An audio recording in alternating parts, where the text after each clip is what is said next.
ఏమిటి ఆ వాక్య భాగం? 12వ వచనంలో, తన్ను ఎందరూ అంగీకరించిరో వారికి అందరికీ, అనగా తన నామమందు విశ్వాసం ఉంచిన వారికి దేవుని పిల్లలగుటకు ఆయన అధికారము అనుగ్రహించెను. ఈ వాక్య భాగాన్ని మనం చదువుకున్నాం.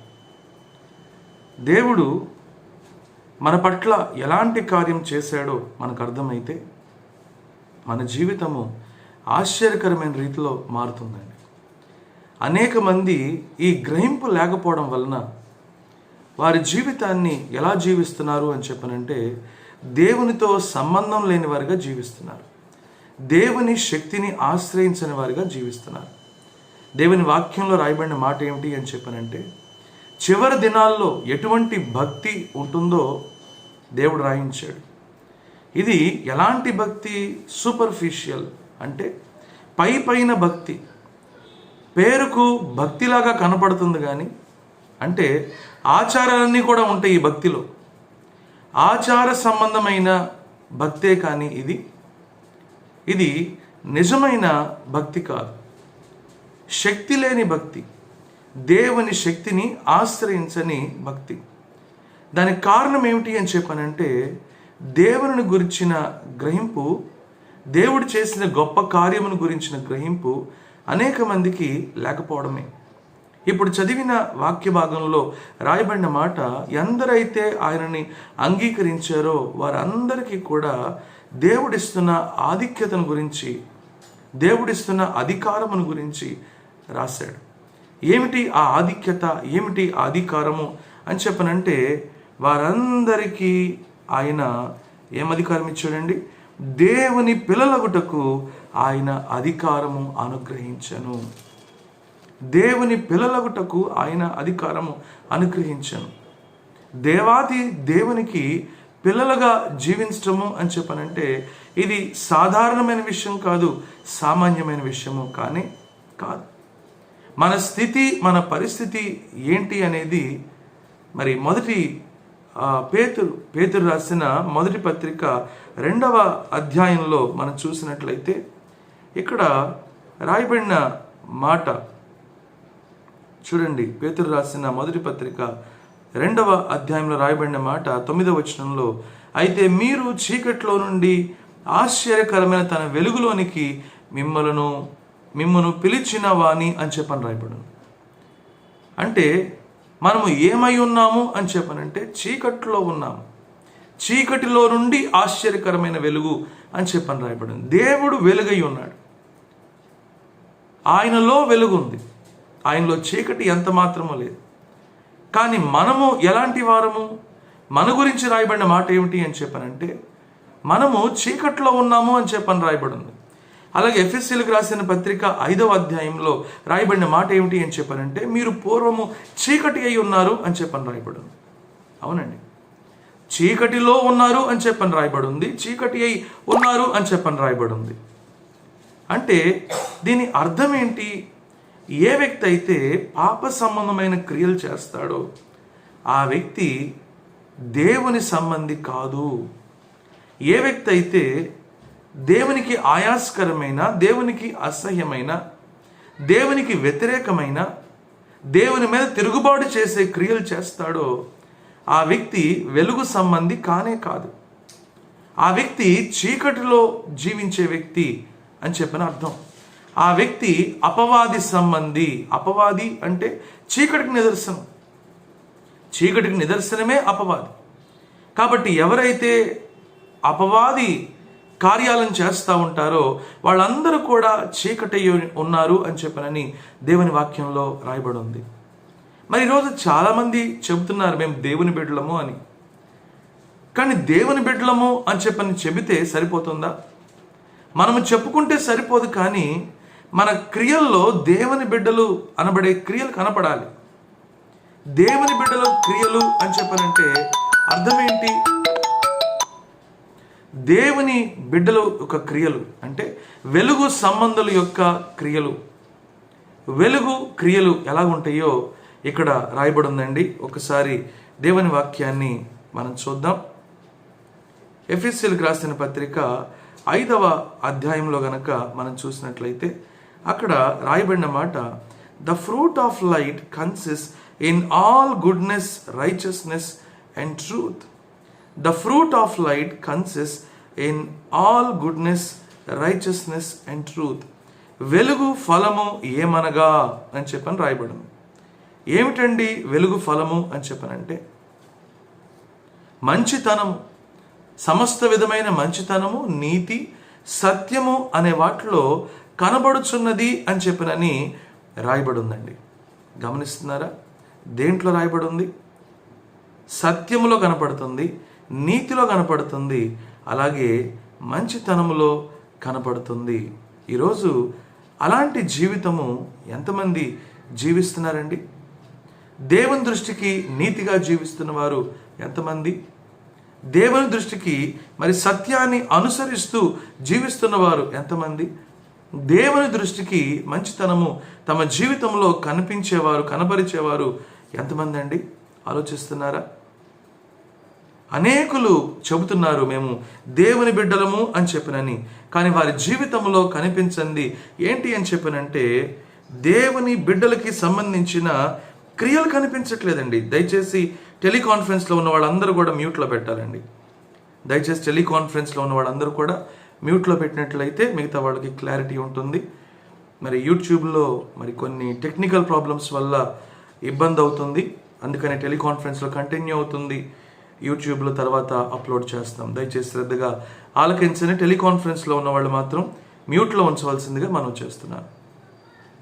కాబట్టి దేవుడు తెలియపరుస్తున్నాడు, వెలుగు సంబంధులు, వెలుగులో ఉన్న వాళ్ళల్లో కనిపించే లక్షణాలు, మంచితనం కనపడాలి, నీతి కనపడాలి, సత్యము అనేవి కనపడాలి. కానీ అవి ఎంతమందిలో కనపడుతున్నాయి? ఈరోజు క్రైస్తవులు అనబడే వాళ్ళు నీతి క్రియలు, లోక సంబంధమైన నీతి కాదండి, దేవునికి సంబంధమైన నీతి క్రియలు జరిగించేవాళ్ళు ఎంతమంది ఉన్నారు? దేవుని వాక్యానుసారంగా జీవిస్తున్న వారు ఎంతమంది ఉన్నారు? పర్వాలేదులే, వాక్యమంతా కూడా మనం చేస్తామా, వాక్య ప్రకారము మనం జీవిస్తామా, లోకంలో ఉన్నాం కదా, మనం కొంత రాజీ పడవచ్చులే అన్నట్లుగా బ్రతికే వాళ్ళే ఎక్కువ మంది. కానీ దైవ సంబంధమైన మార్గంలో నడిచేవారు ఈరోజు ఎంతమంది? మనకు నీతి ఎక్కడ తెలియపరచబడుతుంది అని చెప్పనంటే, దేవుని వాక్యంలో తెలియపరచబడుతుంది. దేవుని వాక్యములో నీతి ఉంది, దేవుని వాక్యములో సత్యం ఉంది, దేవుని వాక్యములో మంచితనం ఉంది. కాబట్టి వాక్యంలో రాయబడిన మాట ఏమిటంటే, your word is lamp to my feet and light for my path. నీ వాక్యము నా పాదములకు దీపము, నా త్రోవకు వెలుగై ఉంది అని చెప్పని రాయబడి ఉంది. ఎవరైతే వాక్యానుసారంగా జీవిస్తారో వాళ్ళు వెలుగులో జీవిస్తారు. ఎవరైతే వాక్యానుసారంగా జీవిస్తారో, 119వ కీర్తనలో రాయబడిన మరొక మాట ఏమిటి అని చెప్పనంటే, I have hidden your word in my heart that I might not sin against you. ఎవరైతే వాక్యానుసారంగా జీవిస్తారో అలాంటి వారు పాపము చేయలేరు. కానీ ఈరోజు మనము ఆ విధంగా జీవిస్తున్నామా? వెలుగు సంబంధుల వలె జీవిస్తున్నామా? దేవుని బిడ్డల వలె జీవిస్తున్నామా? దేవుని వాక్యంలో రాయబడిన మాట ఏమిటి అని చెప్పనంటే, యోహాను రాసిన పత్రిక, మొదటి పత్రిక, మొదటి అధ్యాయంలో చూడండి ఏమని రాయబడి ఉందో. 6వ వచనంలో కనుక చూస్తే, ఆయనతో సహవాసము గలవారమని చెప్పుకొనుచు చీకటిలో నడిచిన ఎడల మనము అబద్ధమాడుచు సత్యమును జరిగింపకుందుము. వింటున్నారా?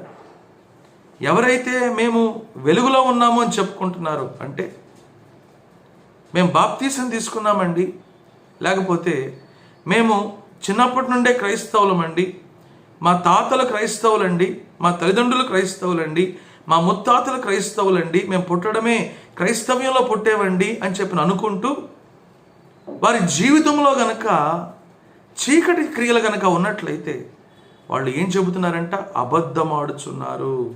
ఈ అబద్ధము ఎవరి లక్షణం అండి? అపవాది యొక్క లక్షణం. కాబట్టి ఎవరైతే ఈ 2 రకాల జీవితాన్ని జీవిస్తున్నారో అలాంటి వారందరూ కూడా అపవాది సంబంధులే, కానీ దేవుని సంబంధులు కాదు. అపవాది సంతతికి చెందిన వారే కానీ దేవుని సంతతికి చెందిన వారు కాదు. అలాంటి వారు దేవుని బిడ్డలు కానే కాదు. శాస్త్రులు పరిసయ్యులు ఏమని అనుకుంటా ఉంటారంటే వాళ్ళు మరి అబ్రహాము సంతానము అని చెప్పి అనుకుంటా ఉంటారు. కానీ అలాంటి వారిని గురించి ప్రభు అన్న మాట ఏమిటంటే, మీరు అబ్రహాం సంతానం ఏంటి? అబ్రహాము దేవుని మాటకు విధేయత చూపించినవాడు, అబ్రహాము దేవునికి లోబడినవాడు, అబ్రహాము దేవుని చిత్తంలో నడిచినవాడు. మీరు అబ్రహాము సంతానం కాదు, అపవాది సంబంధులు, సర్ప సంతానమా అని చెప్పినని ఇలాంటి వారిని గురించే రాయబడి ఉంది. ఎందు గురించి? వాళ్ళు ఎలా ఉంటున్నారు? బయటికి మాత్రం ప్రార్థనలు చేస్తున్నారు, బయటికి మాత్రం భక్తి కార్యాలు చేస్తున్నారు, బయటికి మాత్రం మరి ఉపవాసాలు ఉంటున్నారు. కానీ వారి జీవితంలో అంతా కూడా ఏం కనపడుతుంది అని చెప్పినంటే చీకటే కనపడుతుంది. అలాంటి వారిని గురించి ప్రభు అన్న మాట ఏమిటి అంటే, సున్నం కొట్టిన సమాధుల్లారా అని చెప్పన్నాడు. అందుకే వాక్యంలో రాయబడిన మాట, చివరి దినాల్లో శక్తి కనిపించదంట భక్తిలో. ఈరోజు అలాంటిదే ఎక్కువండి. ఉద్రేకపూర్వకమైన భక్తి కనపడుతుంది కానీ దేవుని శక్తి కనిపించని భక్తి. దేవుని శక్తి ఎవరిలో ఉంటుంది? దేవుని బిడ్డల్లో ఉంటుంది. దేవుని బిడ్డలకి దేవుడు తన అధికారాన్ని ఇచ్చాడు. అలాంటి వారిలో దేవుని శక్తి కనపడుతుంది. కానీ ప్రస్తుతం ఉన్న భక్తి, చివరి దినాల్లో కనిపించే భక్తి ఎటువంటిది అని చెప్పనంటే, ఇది ఆచార సంబంధమైన భక్తే కానీ ఇది దైవ సంబంధమైన భక్తి కాదు. ఆచార సంబంధమైన వ్యవహారాలే కానీ దేవుడు ఏం కోరుకుంటున్నాడో అది వారి జీవితంలో కనపడదు. దేవుడు ఏం ఆశిస్తున్నాడు అది వారి జీవితంలో కనపడదు. దేవుని యొక్క శక్తి, దేవుని యొక్క మహిమ, దేవుని యొక్క ప్రభావం వారి జీవితంలో ఏమాత్రం కూడా కనపడదు. వాక్యంలో రాయబడిన మాట ఏమిటంటే, ఈ చీకట్లో నడిచేవారు ఎవరో రాయబడి ఉందండి వాక్యంలో. యోహాను రాసిన మొదటి పత్రిక 2వ అధ్యాయంలో రాయబడిందండి ఈ మాట. యోహాను రాసిన మొదటి పత్రిక 2వ అధ్యాయంలో 9వ వచనంలో కనుక చూస్తే, వెలుగులో ఉన్నానని చెప్పుకొనుచు తన సహోదరుని ద్వేషించువాడు ఇప్పటి వరకు చీకట్లోనే ఉన్నాడు. నువ్వు దేవుని బిడ్డవైనట్లయితే నీ సహోదరుని నువ్వు ద్వేషించలేవు. నువ్వు దేవుని బిడ్డవైతే నీ సహోదరుని మీద కోప్పడలేవు, లేకపోతే ప్రతీకారం చేసే మనసు నీకు ఉండదు. నువ్వు దేవుని బిడ్డవైతే నీ సహోదరుని మీద ఆయాసం కలిగి ఉండలేవు. నువ్వు దేవుని బిడ్డవైతే పగలతోటి ప్రతీకారాలతోటి రగిలిపోలేవు. అలాంటి వారిని గురించి రాయబడిన మాట, ఎవరైతే వెలుగు సంబంధులు అని చెప్పుకుంటున్నారో, వెలుగులో ఉన్నామని చెప్పుకుంటున్నారో, తమ సహోదరుని ద్వేషిస్తున్నారో, అలాంటి వారు ఇంకా చీకట్లోనే ఉన్నారు. గమనిస్తున్నారా? ప్రియ సహోదరుడా, ప్రియ సహోదరి, మన క్రియలను బట్టి మనం చెప్పొచ్చు మనం దేవుని బిడ్డలము లేదా అపవాది సంబంధులము. దేవుని బిడ్డలు ఎలా ఉంటారంట చూడండి.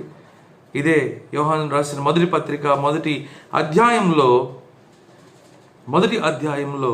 7వ వచనంలో కనుక చూస్తే, అయితే ఆయన వెలుగులో ఉన్న ప్రకారము మనము వెలుగులో నడిచిన ఎడల మనము అన్యోన్య సహవాసము గలవారమై ఉందుము. అప్పుడు ఆయన కుమారుడైన యేసు రక్తము ప్రతి పాపము నుండి మనలను పవిత్రులుగా చేయును.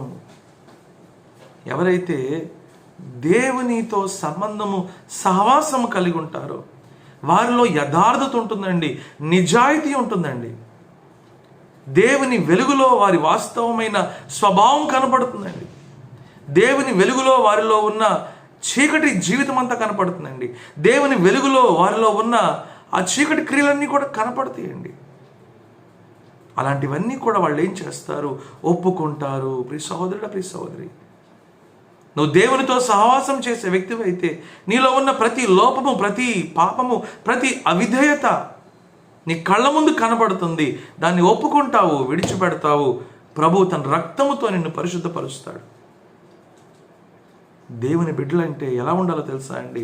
ఎఫెసీయులకు రాసిన పత్రిక 5వ అధ్యాయం 1వ వచనంలో గనక మనం చూసినట్లయితే, ఎఫెసీయులకు రాసిన పత్రిక 5వ అధ్యాయము 1వ వచనం చదువుతున్నానండి. 1వ వచనము, మీరు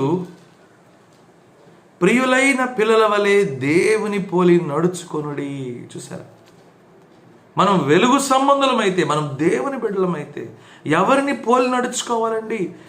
దేవుని పోలి నడుచుకోవాలి. లోకాన్ని కాదు మనము చూసి నడుచుకోవాల్సి. కొంతమంది చెబుతూ ఉంటారు, లోకమంతా ఈ మార్గంలోనే వెళ్తుంది కదండి, మీరేంటి ప్రత్యేకంగా ఉంటారు? లోకమంతా ఇదే చెబుతుంది కదండి, మీరేంటి వేరే చెబుతారు?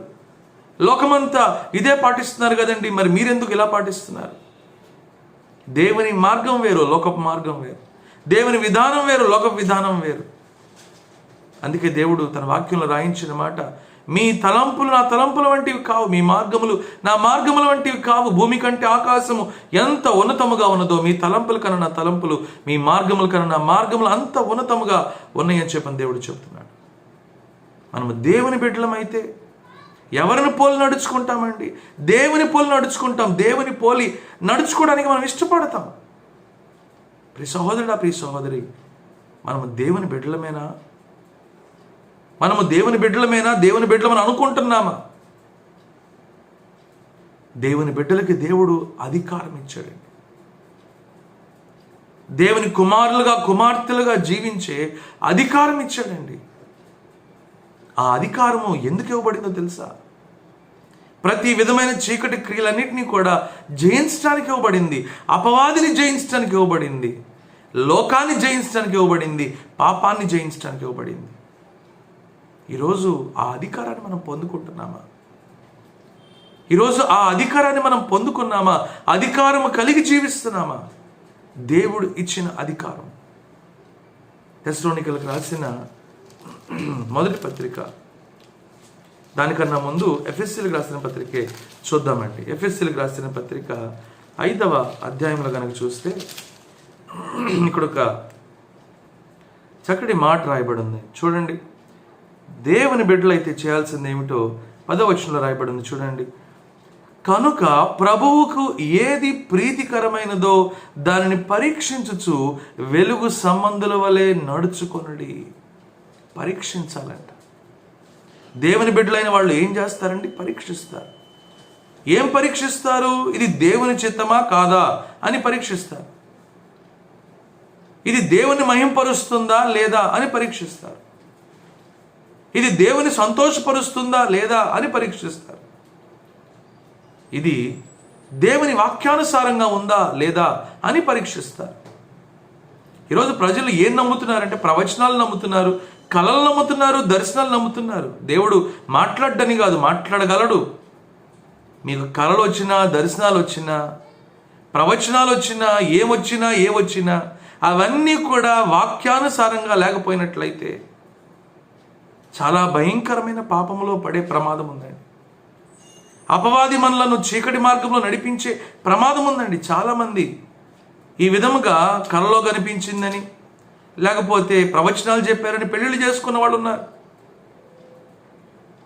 ఆ పెళ్లి దైవ చిత్తానుసారమైన పెళ్ళో కాదో ఎలా తెలుస్తుంది? వాక్యానుసారముగా ఆ వివాహం జరుగుతుందా లేదా అని చెప్పని పరీక్షించాలి. ఏమిటి వాక్యానుసారంగా?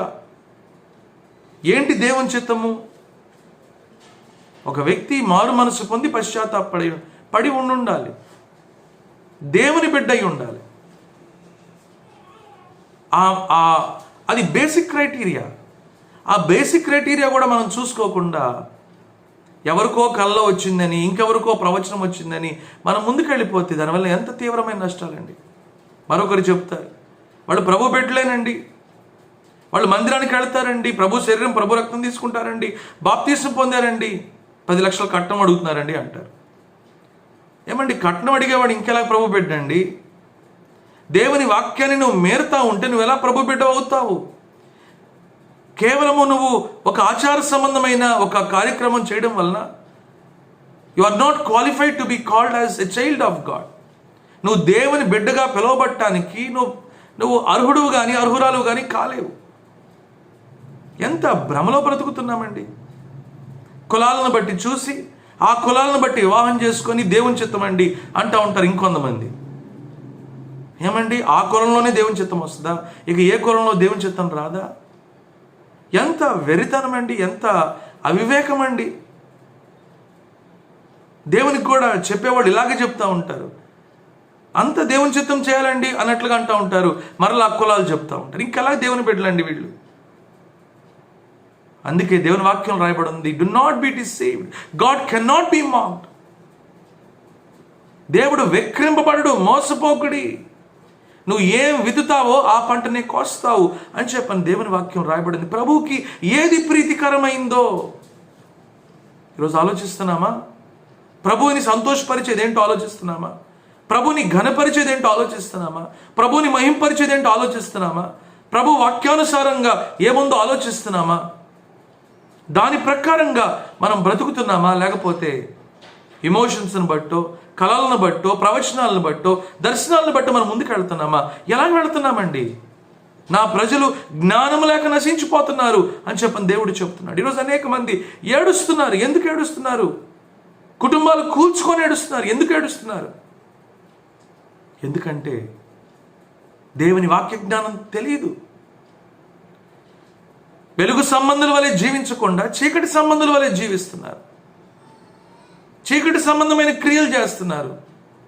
తద్వారా చీకట్లో నడిచే ప్రతి ఒక్కడు కూడా తొట్టిల్లాల్సిందే. చీకట్లో నడిచే ప్రతి ఒక్కడు కూడా దుఃఖపడాల్సిందే. చీకట్లో నడిచే ప్రతి ఒక్కడు కూడా దాని యొక్క పర్యావసానాల్ని, పరిణామాల్ని ఎదుర్కోవాల్సిందే. అందులో అనుమానమేమీ లేదండి. చాలామంది ఈరోజు దేవుని బిడ్డలు అని చెప్పుకుంటున్నారు, కానీ వాక్య ప్రకారంగా దేవుని బిడ్డలుగా మనం జీవిస్తున్నామా అని పరీక్షించుకోలేకపోతున్నాం. దేవుని వాక్యంలో రాయబడిన మాట ఏమిటి అని చెప్పనంటే, ప్రభువుకి ఏది ప్రీతికరమైనదో దాన్ని పరీక్షించుచు వెలుగు సంబంధుల వలె నడుచుకొనుడి. నిష్ఫలమైన అంధకార క్రియలలో పాలువారై ఉండక వాటిని ఖండించుడి. ఎలయనగా అట్టి క్రియలు చేయువారు రహస్యమందు జరిగించు పనులను గూర్చి మాట్లాడుట అయినను అవమానకరమై ఉన్నది. చూసారు? వెలుగు సంబంధులు చేయాల్సిన పని, చేసే పని ఏమిటి అని చెప్పనంటే, అంధకారకులన్నింటినీ కూడా విసర్జించేవారుగా ఉంటారు. దేవుని వెలుగు నీ మీద ప్రకాశిస్తూ ఉంటే నీ జీవితంలో చీకటి ఎలా దాక్కొని ఉంటుంది చెప్పండి? వెలుగున్న చోట చీకటి ఉండదు. చీకటి ఉండటానికి వీల్లేదు. మనం దేవుని బిడ్డలమైతే, దేవుని వెలుగు మన మీద ప్రకాశిస్తున్నట్లయితే, దేవుని వెలుగు మనలో ఉన్నట్లయితే చీకట్లు ఎలా నడుస్తాం? అవమానకరమైన క్రియలు, అసహ్యమైన క్రియలు, దేవుని కోపాన్ని రేపే క్రియలు, దేవునికి ఆయాస్కరమైన క్రియలు చేయడంలో ఎలాగ ఆనందిస్తామండి? ఆలోచిస్తున్నారా? ప్రియ సహోదరుడా, ప్రియ సహోదరి, ఈరోజు అనేక మంది పరీక్షించుకునే పరిస్థితి. దేవుడు ఎంత గొప్ప ఆధిక్యతనిచ్చాడో ఆ ఆధిక్యతని అనుభవించలేని పరిస్థితి. దేవుడు ఎంత గొప్ప అధికారాన్ని ఇచ్చాడో ఆ అధికారాన్ని అనుభవించలేని పరిస్థితి. ఈ అధికారాన్ని దేవుడు ఎందుకు ఇచ్చాడో తెలుసా అండి? చూడండి ఒకసారి. ఎందుకు ఇచ్చాడంటే, మత్తయి సువార్త 28వ అధ్యాయము, మత్తయి సువార్త 28వ అధ్యాయంలో గనక మనం చూసినట్లయితే అక్కడ రాయబడి ఉంది. చూడండి, మత్తయి సువార్త 28వ అధ్యాయము 18వ వచనం. పరలోకమునందును భూమి మీదను నాకు సర్వాధికారము ఇయ్యబడి ఉన్నది, కాబట్టి మీరు వెళ్ళి సమస్త జనులను శిష్యులుగా చేయుడి. తండ్రి యొక్కయు, కుమారుని యొక్కయు, పరిశుద్ధాత్మ యొక్కయు నామములోనికి వారిని బాప్తీసమిచ్చుచు నేను మీకు ఏ ఏ సంగతులను ఆజ్ఞాపించి తినో వాటన్నిటినీ గైకొనవలనని వారికి బోధించుడి. ఇదిగో నేను యుగ సమాప్తి వరకు సదాకాలం మీతో కూడా ఉన్నానని వారితో చెప్పాను. ఎందుకండి అధికారం ఇవ్వబడింది? అనేకులకి మనము దీవెనకరంగా ఉండటానికి అధికారం ఇవ్వబడింది. ప్రభువుకి సాక్షులుగా జీవించడానికి అధికారం ఇవ్వబడింది. చీకట్లో ఉన్నవారిని ఆశ్చర్యకరమైన వెలుగులోనికి నడిపించడానికి అధికారం ఇవ్వబడింది. కానీ ఈరోజు మన జీవితంలో సాక్ష్యం ఉన్నదా అన్నది ప్రశ్న. మన జీవితంలో సాక్ష్యం లేకపోతే వెలుగు ఎక్కడి నుంచి ఉంటుందండి? మన జీవితంలో వెలుగు లేకపోతే చీకట్లో ఉన్న వాళ్ళని ఏ వెలుగులోకి ఆహ్వానిస్తామండి? చీకట్లో ఉన్న వాళ్ళని మళ్ళీ చీకట్లోకి ఆహ్వానిస్తామా? కొన్ని సంఘాలు కూడా ఎలా తయారైనాయి అని చెప్పానంటే, క్యాస్ట్ని బట్టి సంఘాలు, కులాలను బట్టి సంఘాలు. ఏమండి, ఎంత దుర్భరమైన పరిస్థితి అండి. రాజకీయ పార్టీలను బట్టి సంఘాలు, రాజకీయ పార్టీలని మరి ఎంకరేజ్ చేయడం సంఘాల్లో, ఇలాంటివన్నీ దేవునికి సంబంధించి ఎలా అవుతాయండి? ఎట్టి పరిస్థితుల్లోనూ కావు. దేవుని బిడ్డలకి అధికారం ఇవ్వబడింది.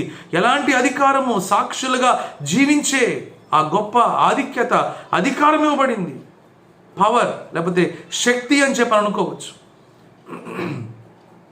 దేవుని బిడ్డలుగా జీవించాలి అంటే we need power and authority of God.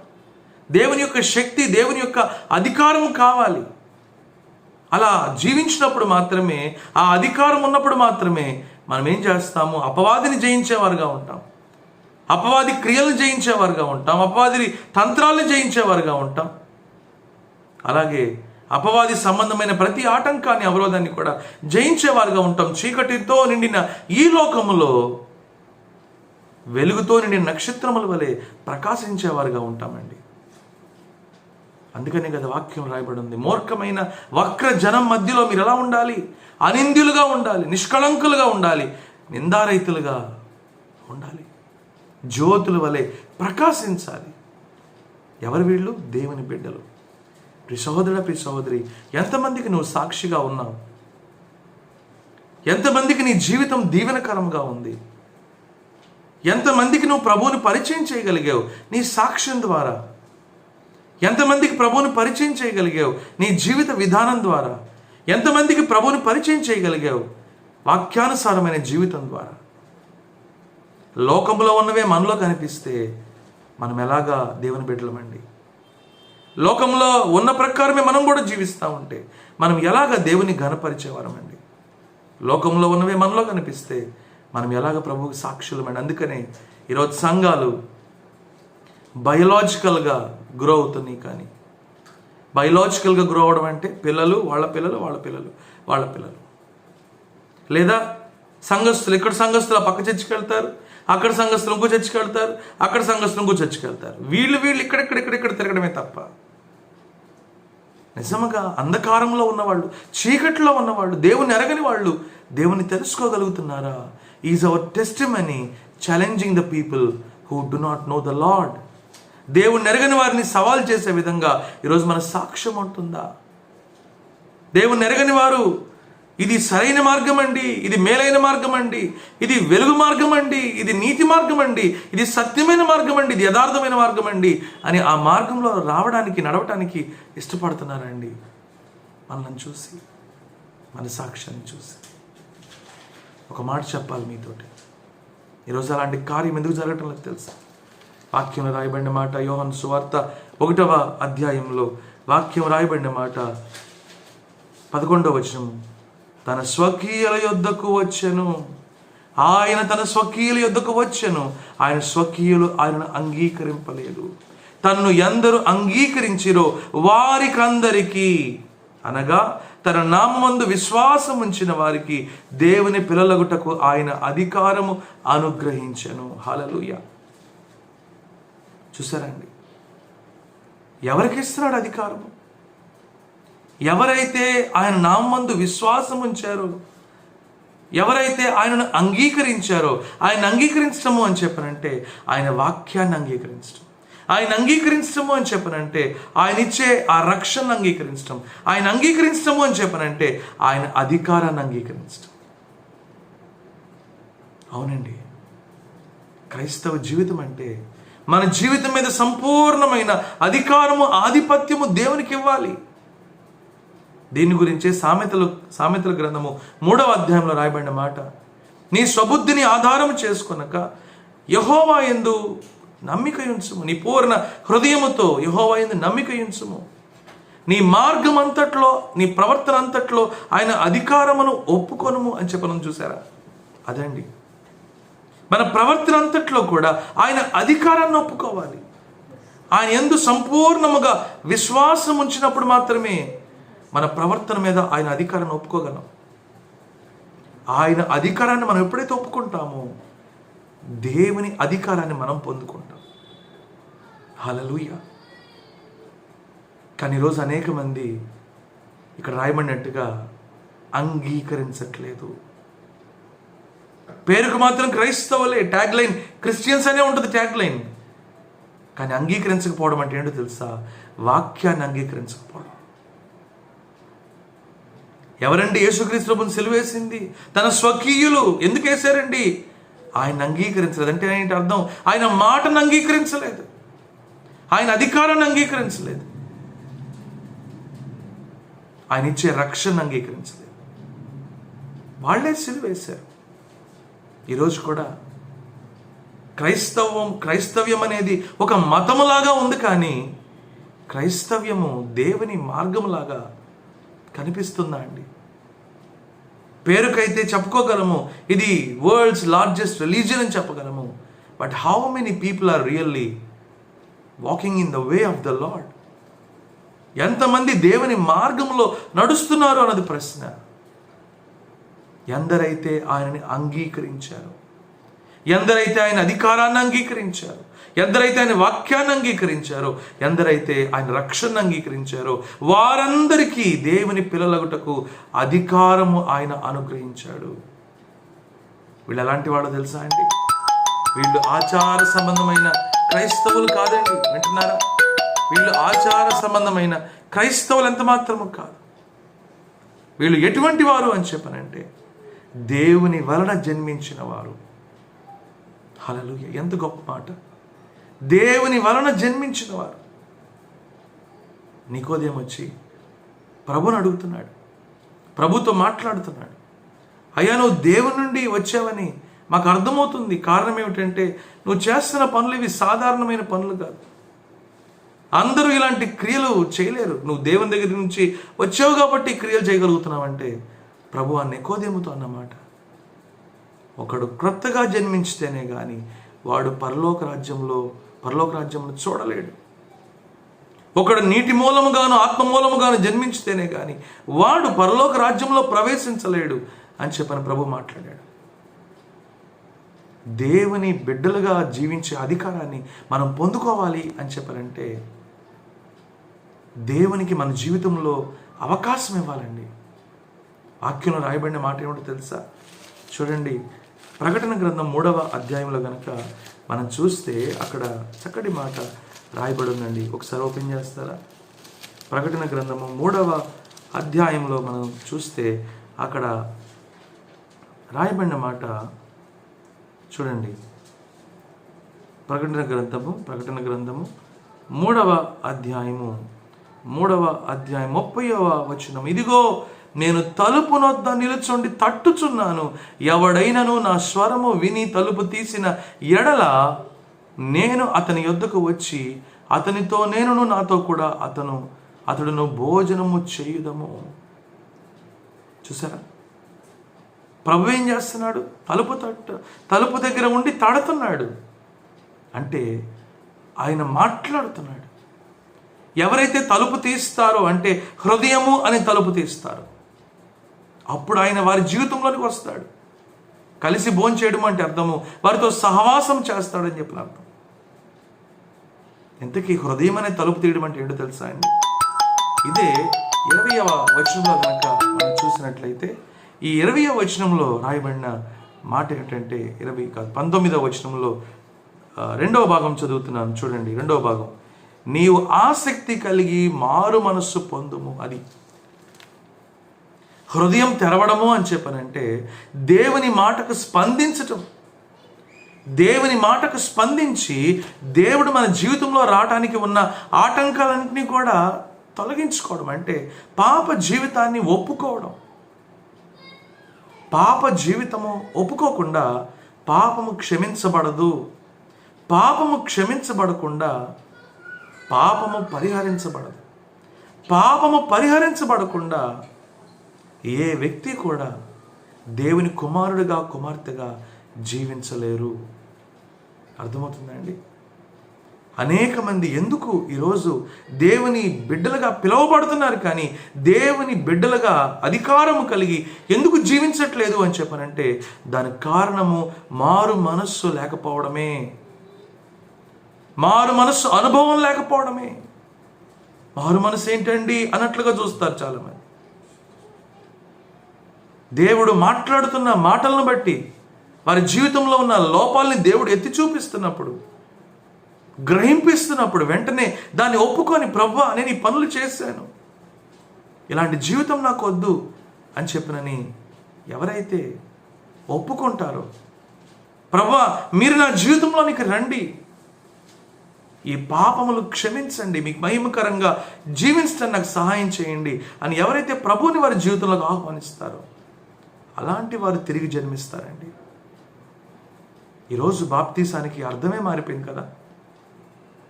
Baptism అయితే పొందుతున్నాము, కానీ తిరిగి జన్మిస్తున్నామా? Are we born again?